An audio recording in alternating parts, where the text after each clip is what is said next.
The stars above Kepler 442b burned bright on the night. Everything changed.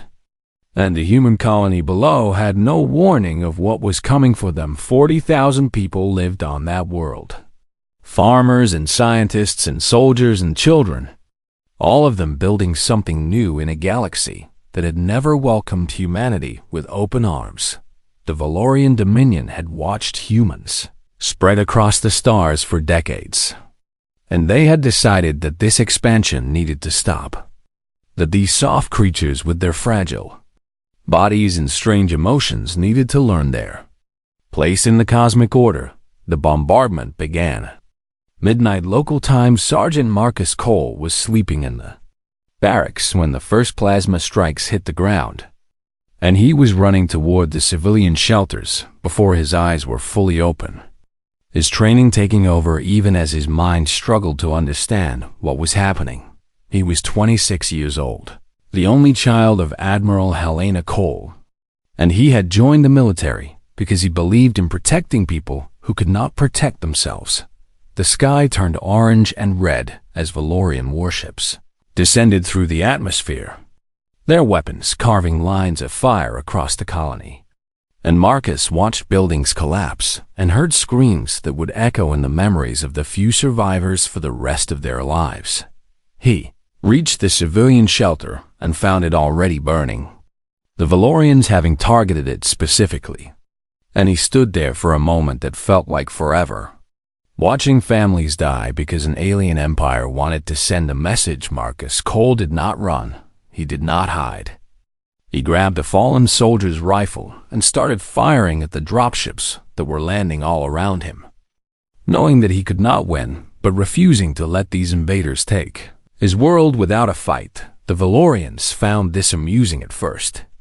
This single human standing in the ruins of his colony, shooting at ships that his weapons could barely scratch. Then they found it annoying. A Valorian officer named Krathvalum ordered his soldiers to capture the human alive, wanting to make an example of this defiant creature, wanting to show the galaxy what happened to species that did not know when to surrender. Marcus killed 7 Valorian soldiers before they brought him down. And even then he kept fighting, kept struggling, kept refusing to accept what was happening. Krathval stood over the wounded human and laughed, a cold sound that translated poorly through the universal communication devices, but carried its meaning clearly enough. "You fight well for such a weak species," the Valorian said, his 4 eyes studying Marcus with a mixture of curiosity and contempt. "But fighting well means nothing when you have already lost everything." Marcus looked up at the alien, blood running down his face, and said words that Krathvalum would remember for the rest of his life. "You have not seen what humans do when they lose everything." The Valorian officer did not understand what that meant, could not understand it because his species had never developed the capacity for the kind of emotion that Marcus Cole carried in his heart at that moment. Volume killed Marcus Cole with a single plasma shot and did not think about the human's words again for many months. The Valorian Dominion broadcast the destruction of Kepler 442b across the galactic network, showing images of the burning colony and the bodies of the dead, presenting it as a warning to humanity and to any other species that might challenge their authority. They displayed Marcus Cole's dog tags in their Senate chambers, a trophy taken from a fallen enemy, proof of their superiority over these emotional and primitive creaturous Valorian. Politicians gave speeches about how easily humans could be defeated, how their attachment to each other made them weak, how their grief for their dead would paralyze them with sorrow. They were wrong about everything. Admiral Helena Cole received the news of her son's death while standing on the bridge of the battleship Prometheus. Surrounded by officers who did not know how to look at her or what to say, she watched the Valorian broadcast in silence, saw the images of her son's body, heard the alien officer mocking humanity's weakness. And she did not cry. She did not scream. She did not collapse under the weight of her grief. Instead, something changed behind her eyes. something that her officers had never seen before and would never forget. Helena Cole had spent 30 years serving humanity among the stars, had fought in a dozen conflicts, had lost friends and comrades and soldiers under her command. But nothing had prepared her for this moment, for the sight of her only child displayed as a trophy by creatures who did not understand what they had done. She stood perfectly still for 17 minutes, and no one on the bridge dared to speak or move or even breathe too loudly then. She turned to her communications officer and spoke 5 words that would change the course of galactic history. Assemble the grief protocol. Team. The officer's face went pale, because everyone in the highest levels of human military command knew what grief protocol was, knew what it meant, knew that its activation was reserved for moments when humanity faced threats that could not be answered with conventional warfare. Grief protocol was humanity's darkest secret, a unit that did not officially exist, funded through channels that could not be traced, staffed by people who had been broken by loss and rebuilt into something that the galaxy had never seen. Other species had elite soldiers, had special forces, had secret weapons and hidden fleets. Only humanity had warriors forged from sorrow. Admiral Cole walked to her quarters and sat alone in the darkness for 1 hour, holding a photograph of Marcus as a child, remembering the sound of his laughter and the brightness of his smile and all the years they would never have together when she emerged. Her grief had not lessened, had not faded, had not become easier to bear. It had transformed. It had become purpose. The Valorians believed they had won a great victory on Kepler 442b, believed they had taught humanity a lesson about power and weakness and the natural order of the galaxy. They did not know that they had awakened something ancient in the human spirit, something that had been sleeping since humanity first looked up at the stars and wondered what waited for them in the darkness. They did not know that grief, when it burns hot enough, becomes something else entirely. They did not know that they had just started a war they could not win, against an enemy they could not understand, using weapons they could not imagine. The galaxy was about to learn what humans do with their sorrow, and the lesson would be unforgettable. The facility had no name and existed on no map. Buried deep beneath the frozen surface of Europa, where the ice stretched for miles in every direction, and no one ever came looking for anything. This was where Grief Protocol lived, where humanity kept its most terrible secret, where people who had lost everything came to become something new. Commander Elias Vance stood in the briefing room and watched his team assemble. 12 men and women who moved like shadows and spoke like ghosts and carried pain in their eyes that would have broken anyone who had not learned to transform it into strength. Elias had been a naval captain once, commanding a patrol vessel on the edge of human space, married to a man named David who taught music to children and believed that the universe was fundamentally good.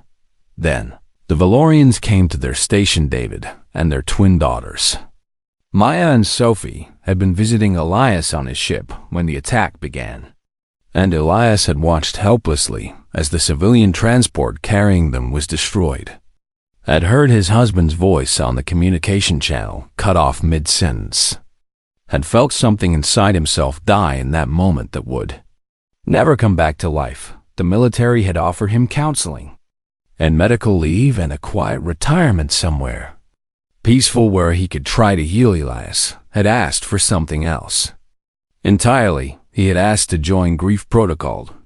Woman standing to his left was Dr. Yuki Tanaka, a xenobiologist who had spent 15 years studying alien life forms at a research station in the Tau Ceti system, surrounded by colleagues who had become her family in every way that mattered. A Valorian raiding party had destroyed the station to steal research data, killing 200 scientists because it was easier than leaving witnesses. Yuki had been off station that day, attending a conference on Earth, and she had returned to find nothing but debris and silence where her life had been. She did not cry at the memorial service. She applied to Grief Protocol the next morning, Sergeant Major Adaze Okonkwo stood near the back of the room. Her arms crossed, her expression unreadable. Her mind filled with memories of the African continent burning beneath Valorian orbital strikes, her entire extended family, 73 people spanning 4 generations, had died in a single afternoon because the Valorians wanted to test a new weapon system and had chosen a Palozina populated area to measure its effective NSAs. Had been serving on a starship halfway across the galaxy when it happened. Had watched the footage of her homeland being destroyed on a screen in the mess hall. Had felt her connection to everything she had ever known severed in an instant. The others in the room had similar stories, similar losses, similar transformations from ordinary people into something that the galaxy had never encountered. There was James Chun, whose pregnant wife had been killed during a Valorian attack on a hospital ship. There was Fatima al-Hassan, whose teenage son had been taken by Valorian slavers and never seen again. There was Viktor Petrov, whose entire colony of 3,000 people had been wiped out to clear land for a Valorian mining operation. Each of them had been broken by grief, and each of them had refused to stay broken. Admiral Helena Cole entered the room, and every member of Grief Protocol came to attention, recognizing in her the same transformation they had experienced themselves, seeing in her eyes the same terrible clarity that came from having nothing left to lose. The Valorians have made a mistake, Helena said, her voice steady and cold and carrying a weight that pressed down on everyone who heard it. They believe that causing us pain will make us weak, that our grief will paralyze us, that our love for each other is a vulnerability they can exploit. She activated a holographic display showing the Valorian Empire. Hundreds of worlds spread across a vast region of space. Billions of aliens who had never truly understood the species they had chosen to attack. They have studied our weapons and our tactics and our technology. They have analyzed our military strength and our economic resources and our political structure. But they have never studied our hearts. Helena looked around the room at the faces of the people. She was about to descend into the darkness, and she saw no fear, no hesitation. No doubt she saw only grief that had been forged into purpose. Other species fight for territory or resources or ideology. They fight because they want something or because they fear something. They fight with calculation and strategy and rational assessment of risk and reward. She paused, and when she spoke again, her voice was barely above a whisper, but everyone heard every word. We are going to fight because we love people who are no longer alive, and because that love does not end when they die, and because the Valorians need to understand what they took from us. Commander Vance stepped forward, and for the first time in months, there was something almost like life in his eyes, something that looked like purpose, finding its way through the darkness of his grief. What are our orders, Admiral? Helena Cole looked at the man who had lost his husband and daughters, at the woman who had lost her colleagues and friends, at all the people in this room who had lost everything and chosen to keep fighting anyway. The Valorians think they won when they killed our people. They think they taught us a lesson about power and weakness. They think they understand what they did to us. She reached into her pocket and pulled out a set of dog tags, her son's dog tags, the ones that had been taken from his body and displayed as a trophy in the Valorian Senate. She had stolen them back using channels that no one would ever know about, had held them in her hands every night since her son's death, had made them a promise that she intended to keep. We are going to show them what they actually did. We are going to make them feel what we feel. We are going to ensure that every Valorian who participated in the attack on Kepler 442b understands exactly what they destroyed. She held up the dog tags so everyone could see them. We are not going to kill them. Death is too easy. Death is release. Death is an ending. Her smile had no warmth in it. Only the cold fire of grief transformed into something the galaxy had never faced. We are going to make them remember. And memory is forever. The members of Grief Protocol looked at each other and understood what they were being asked to do. Understood that they were being sent, not to wage war, but to wage something far more terrible. They were being sent to make an entire civilization understand the weight of what it had done, and they were ready, because they had already carried that weight themselves, and now it was time to share it. The Valorian outpost on Krath 7 was a fortress built to withstand any attack, surrounded by defense systems that could detect incoming ships from light years away, and protected by 500 of the finest soldiers the Dominion had ever trained. It fell in a single night without a shot being fired. Commander Vance led his team through the facility like smoke through cracks, moving past sensors that somehow failed to detect them, bypassing security systems that somehow forgot to activate, walking through corridors where Valorian soldiers somehow looked the other way at exactly the right moments. They did not kill anyone. They did not need to. When morning came and the base commander ordered a routine inspection, he found every Valorian soldier standing at their posts, alive and unharmed, staring straight ahead with expressions of absolute terror frozen on their faces. None of them could explain what had happened during the night. None of them could remember anything except shadows moving at the edges of their vision and a feeling of being watched by something they could not see or understand. The only evidence that anything had occurred was a message carved into the wall of the command center, written in perfect Valorian script that no human should have been able to produce. We remember Marcus Cole. The base commander reported the incident to Valorian High Command and was told that he was imagining things, that humans could not possibly have infiltrated a facility with such advanced defenses, that the message must have been carved by one of his own soldiers as some kind of prank. 3 days later, the second outpost fell. This time, Grief Protocol left something behind. Dr. Tanaka had spent weeks studying Valorian psychology, learning how their minds processed fear and memory and trauma, understanding exactly what kind of information would cause the maximum psychological impact. She planted recording devices throughout the facility before the team withdrew.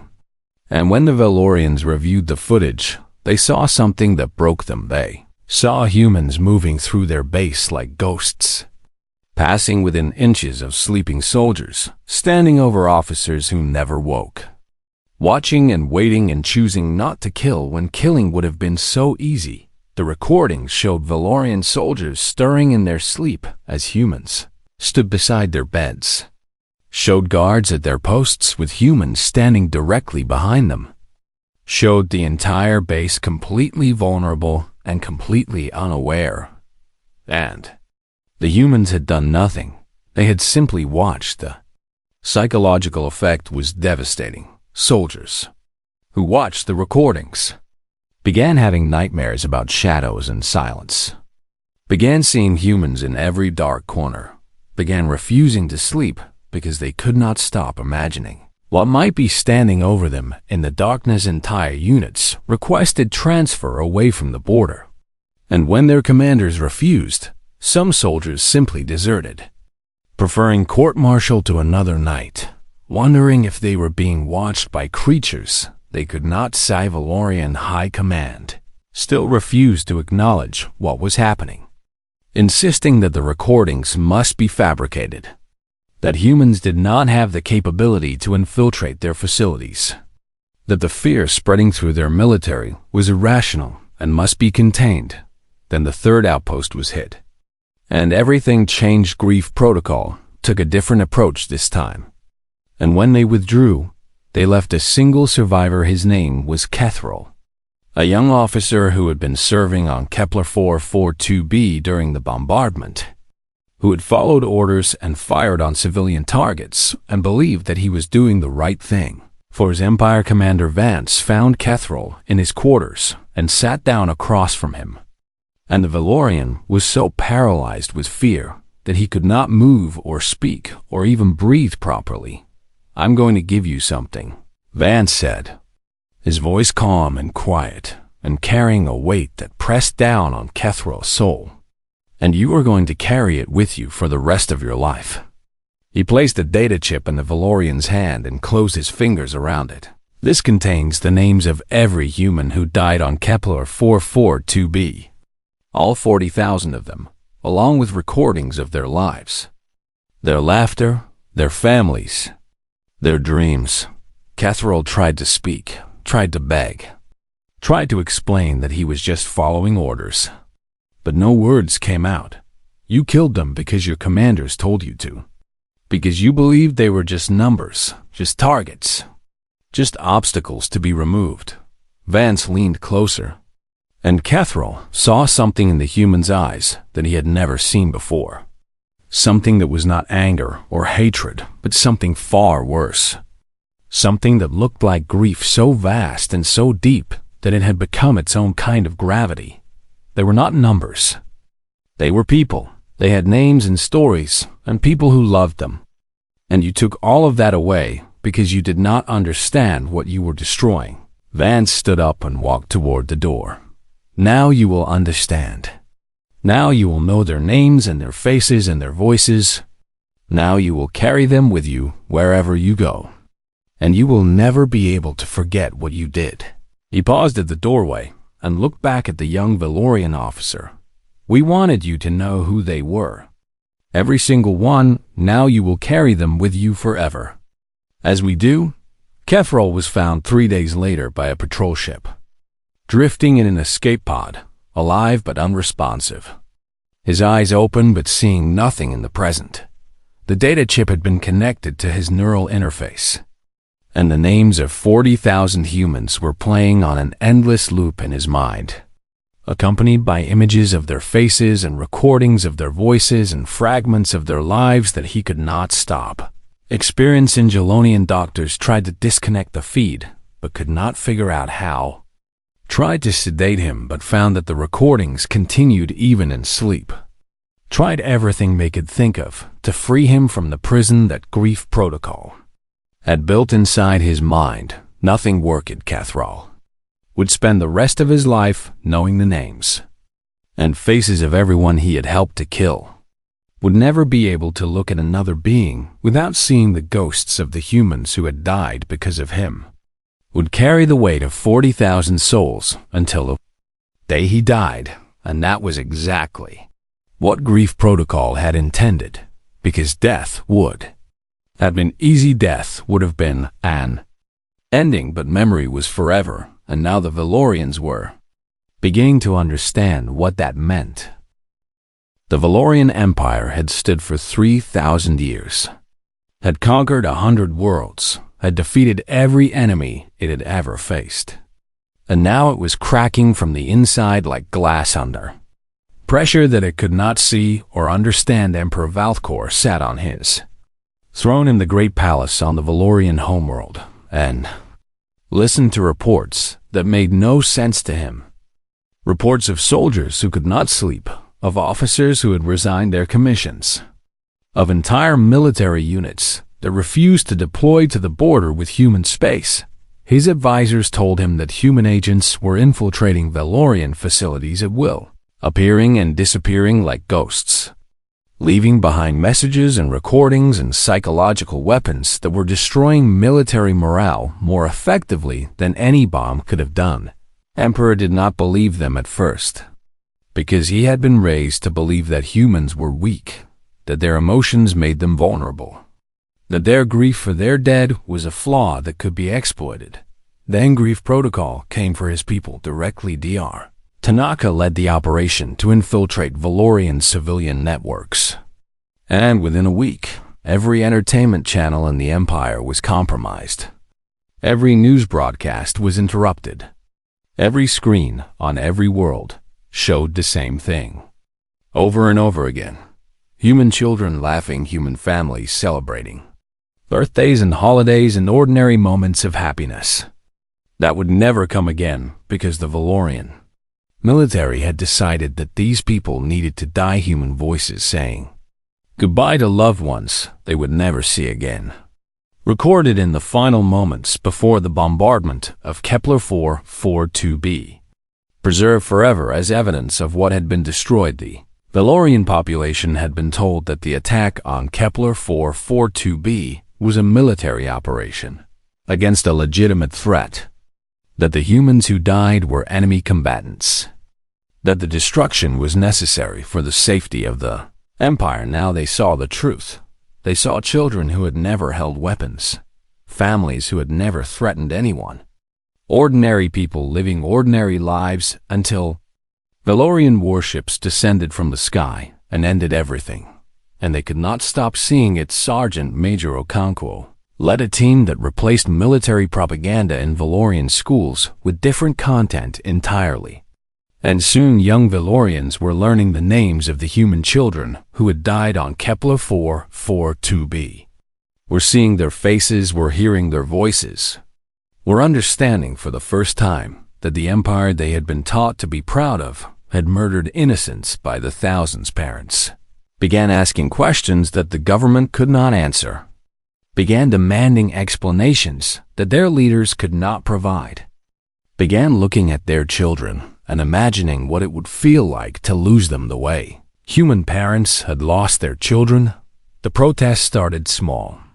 A few voices in a few cities, but they grew quickly because grief protocol kept feeding the fire, kept releasing new recordings and new names and new faces, kept forcing the Valorian population to confront what their military had done. Emperor Valthkor tried to negotiate. He sent diplomatic messages offering reparations for the attack on Kepler 442b, offering territory and technology and resources, offering anything that might make the humans stop their psychological assault on his empire. Admiral Helena Cole responded personally, and her message was broadcast across every channel in Valorian space.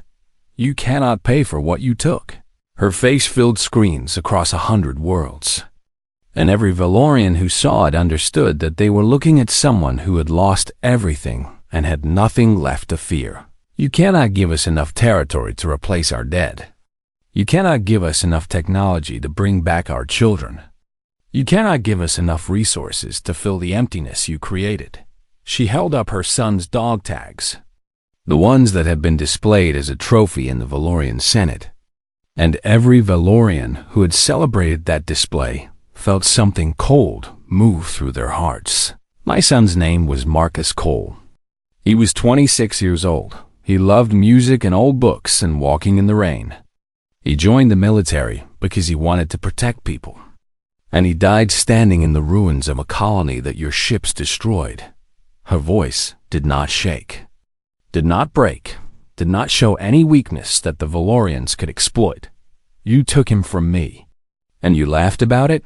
You displayed his dog tags like a prize. You told the galaxy that humans were weak because we grieve for our dead.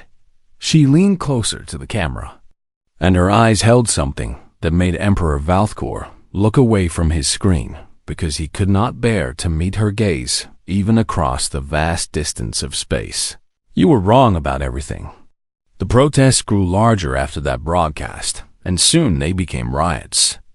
And soon the riots became something that looked like a revolution. Valorian citizens stormed the Senate building where Marcus Cole's dog tags had been displayed, demanding that the officers who had ordered the attack on Kepler 442b be held accountable, demanding that the Empire acknowledge what it had done, demanding change that their government did not know how to provide. Commander Vance walked into Emperor Valthkor's private chambers 3 nights later, passing through security systems that should have been impenetrable, moving past guards who somehow did not see him, standing beside the Emperor's bed as Valthkor slept, the troubled sleep of someone who had finally begun to understand what his empire had done.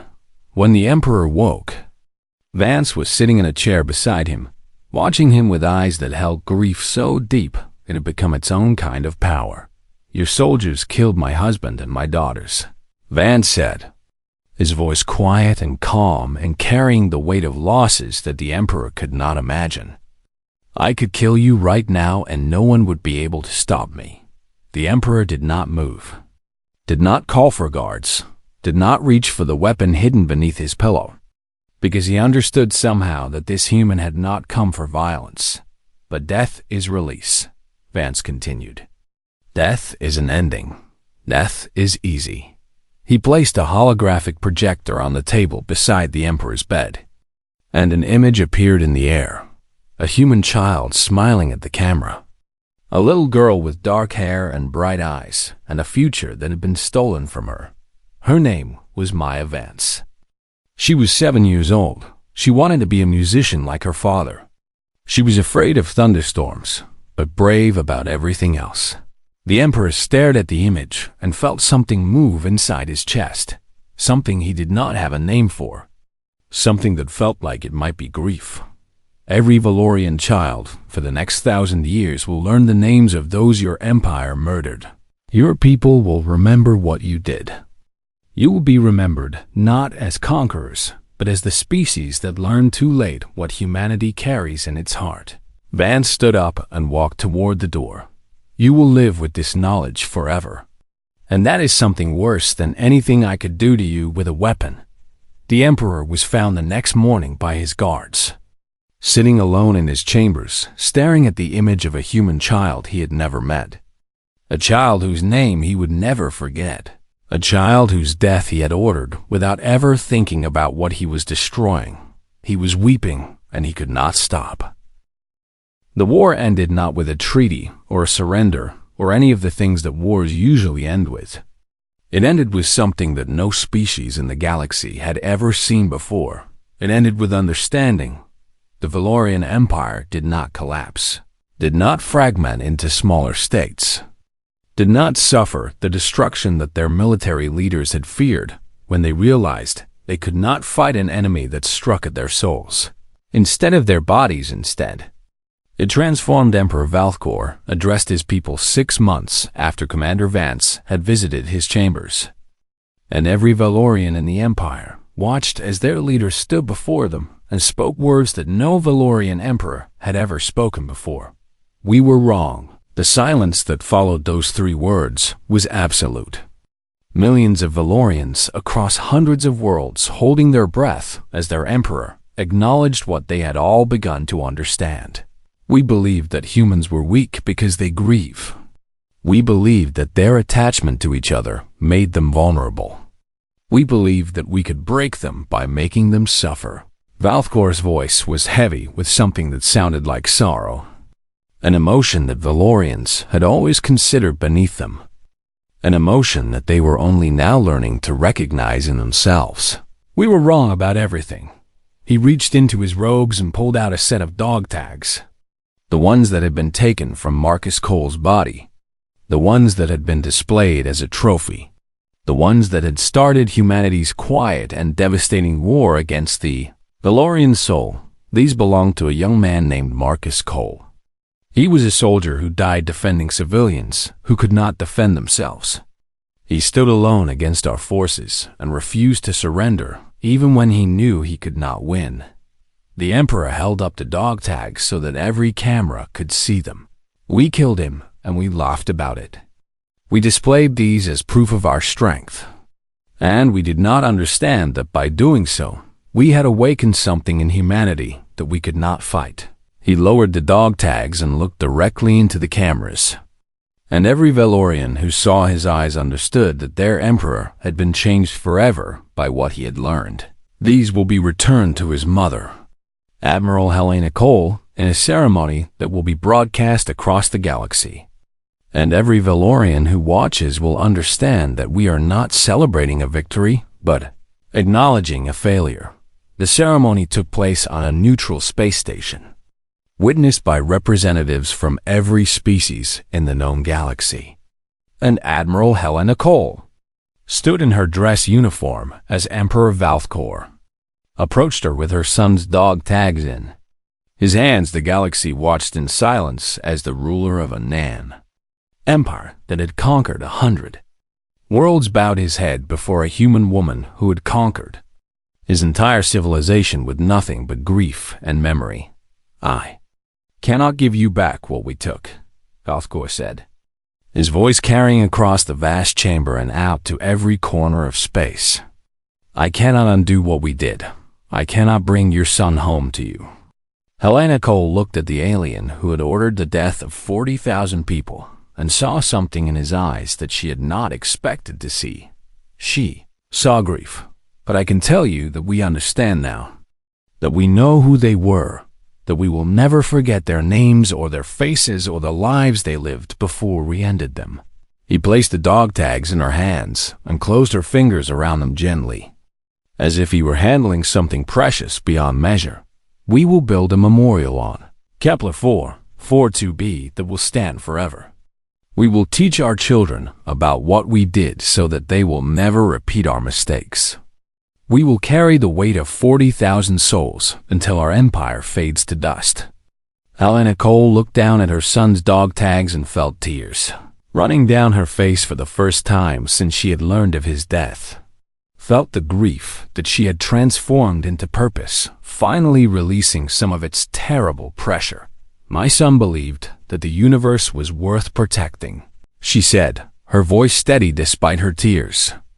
He believed that people could change, that enemies could become allies, that understanding could grow from even the darkest soil. She looked up at Emperor Valthkor and saw not an enemy, but a being who had finally learned what it meant to grieve, what it cost to love, what humanity carried in its heart. I think he would be proud of what we have accomplished here today. The galaxy changed after that ceremony. Our species watched the Valorian Empire transform its military doctrine to forbid attacks on civilian populations. Watched Valorian schools add mandatory education about the Kepler 442b memorial. Watched an entire civilization reshape itself around the weight of understanding what it had done, and they learned something about humanity that they had never known before. They learned that humans do not fight the same way other species fight, that human grief is not a weakness, but a weapon, that making humans mourn is the most dangerous thing any species can do. They learned that humans carry their dead with them always, transform their sorrow into purpose, make their loss mean something that can never be taken away. They learn to be afraid of what humans become when they are broken. Because broken humans do not shatter into pieces that can be swept away, they become something sharper. Admiral Helena Cole retired to a small house on Earth after the ceremony, a quiet place near the ocean, where she could hear the waves and remember her son, and finally allow herself to grieve without turning that grief into a weapon. She kept Marcus's dog tags on her mantle, and sometimes she would sit and look at them and talk to him as if he could hear her, telling him about the universe that had changed because of what he had started when he stood alone against an empire and refused to surrender. Historians came to interview her, wanting to understand how humanity had won a war without firing a shot, wanting to know the secret of grief protocol, wanting to document the campaign that had brought the Valorian Empire to its knees. She told them the same thing every time. Words that would be studied and quoted for thousands of years. They thought grief was weakness. They did not understand that humans do not just feel loss. We carry it. We transform it. We make it mean something. She would touch her son's dog tags gently, and her eyes would fill with tears that she no longer tried to hide. Every empire that has tried to break us by making us mourn has learned the same lesson. You can kill our soldiers. You can burn our worlds. You can take everything we love. She would smile then. A smile that held sorrow and pride and love and the fierce determination that had made her the most feared human in the galaxy. But the moment you make us grieve, you have already lost, because a grieving human does not want victory. They want you to understand, and that understanding is something worse than death. It is something you can never escape. It is memory. She would look out the window at the ocean and remember her son, and all the people who had died on Kepler 442b, and all the grief that had been transformed into something the galaxy would never forget. And memory is forever. Grief Protocol was never officially disbanded because it did not need to be after what happened to the Valorian Empire. No species in the known galaxy ever targeted human civilians again. They had learned what humans do with sorrow. They had learned what it costs to make humanity grieve. They had learned that there are things worse than death, and they had learned to be very, very afraid.